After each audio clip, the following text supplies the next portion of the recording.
grew up in South Africa. That's where I still live. I enjoy it. Grew up there during a time known as apartheid. For those who don't know, apartheid was a law in our country that made it illegal for black and white people to interact with one another. You know, this was against the law. And so this world was awkward for me growing up because I grew up in a mixed family.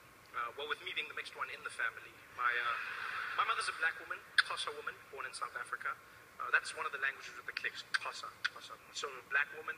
And then my father's Swiss. But they didn't care, you know. They were mavericks, fighting the system. My mom was arrested for being with my dad. She would get fined. She would get thrown into prison for the weekend. But still, she'd come back and she's like, woo, I don't care, I don't care. Woo, come tell me who to love. I want the white man. Woo. It's crazy, my mom. It was crazy, you know. And my dad was also like, well, you know how the Swiss love chocolate. So he was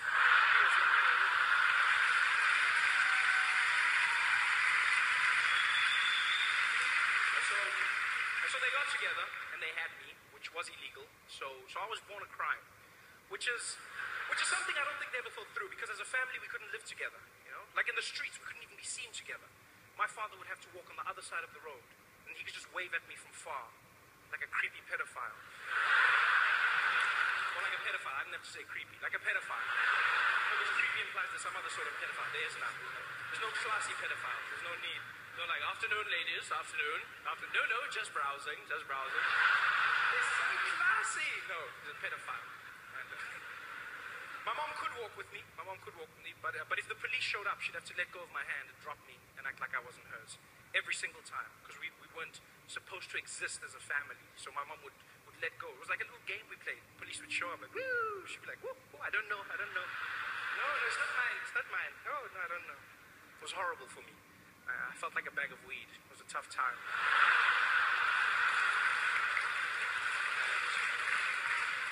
The downside of being light was that being light, I was different. People mocked me, gave me names like mixed breed, half caste. I hate that term, half. Why half? Why not double? Or twice as nice? I don't know. They give you weird names. I just wanted a cool name, you know? I wanted to be black, to be honest. That's all I ever wanted. Especially since one day growing up, I met an American. And he was shocked that in South Africa we had all these titles. And he said to me, well, you know, Trevor, if you go out to America, they'll label you as black. And I said, really? He was like, oh, hell yeah. Yeah, buddy, everybody's black out there, yeah. You'd be super black. Well, that sounds good to me. Super black. And I made a choice. Like, first chance I get, I go out to America, I'm going to get a piece of that black. And I did, boarded a flight. It was an 18-hour journey, Johannesburg to New York. I didn't sleep a wink. I just sat there in my chair like a madman, watching every single black American movie I could find. Just sitting there going crazy, practicing like, nah, man, King Kong ain't got shit on me. Sorry? Oh, the chicken, please. The chicken. Thank you. Thank you. Yeah, put it in your mouth. Yeah. 18 hours of flying, 18 hours of practice. I landed in New York and I was fluent in my black American. For shizzle my nizzle. Everything. I had the walk, I had the talk. I was so black, I was even laughing now. I was like, ha ha ha! Good! Ha ha! Oh, my man. Oh, this you? Ha ha! That would be the coolest thing in the world. Black Americans are so cool and confident, they'll make you feel good about yourself just by asking if you are you. It's magic. They just walk up to me like, hey, yo, this you? This you? No, for real, man, this you? And you'll be like, yeah, I think it is, yeah.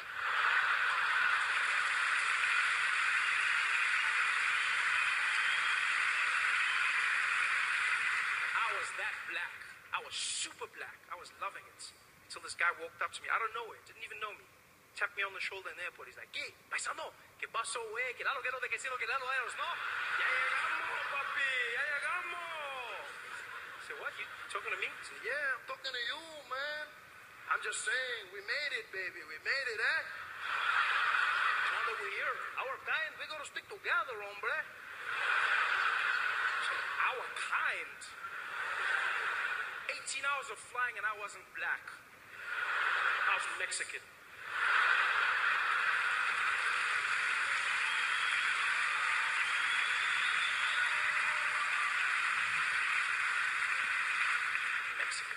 So I started learning Spanish. If not, why not? Then I've also started learning German. I learned German to connect with my father. Lost contact with him for many years because of apartheid. And so now we're starting to learn each other, which is taking time, but we're doing it slowly. I think the language will help me, because I don't think he's proud of me. He loves me, but I haven't earned his pride. I think partly because of my job. As a comedian, I don't rank that high in the world of German anythings. Comes across in the small conversations, like one day we're having lunch, my dad looks at me and he goes, "So Trevi, what do you do now, eh? You got a job, do you work?" I said, "Yeah, Dad, I'm a comedian, stand-up comedian." He's like, "Ah, yeah, so the clown, eh? Yeah." No, whatever.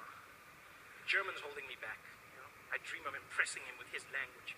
I'll get to his house one day, he'll welcome me at the gate, like, "Ah, clown boy!" I'll be like, "Guten Tag, Vater." It's epic, it's got that feeling. So I started learning.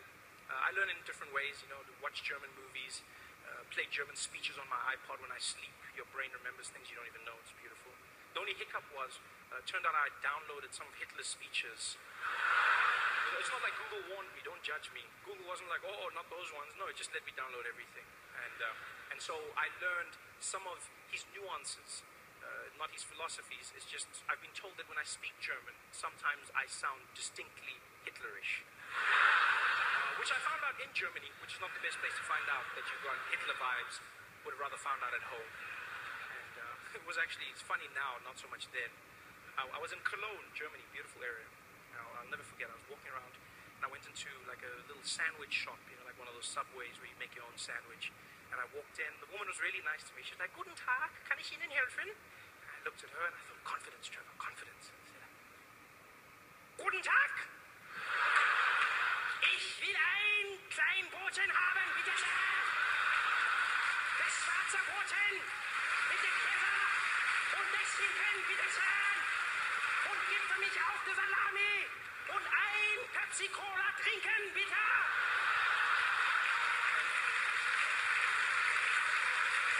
And she shut herself. I'll never forget the look in her face. She went pale.